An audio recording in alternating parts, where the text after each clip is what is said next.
আসসালামু আলাইকুম। দেখতে পাচ্ছেন সামনে আমাদের একটি কাটিমন গাছ। গাছগুলো আমরা রমজান মাসে কাটিং করে দিয়েছিলাম। এখন কাটিং করে দেওয়ার পর দেখতে পাচ্ছেন কাটিং করে দেওয়ার পর অনেক সুন্দর কুশি বের হয়ে ডালে পরিণত হয়ে গেছে। আমাদের বাগানের অবস্থা আল্লাহর রহমতে অনেক ভালো।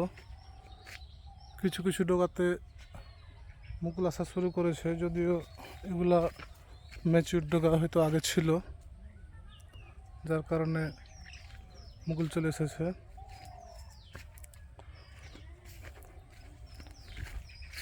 সামনে দেখা যাক কতদিন পরে আমাদের গাছগুলোতে মুকুল আসা শুরু করে। মুকুল দেওয়ার জন্য আমাদের গাছগুলো এখন মোটামুটিভাবে প্রস্তুত ইনশাআল্লাহ।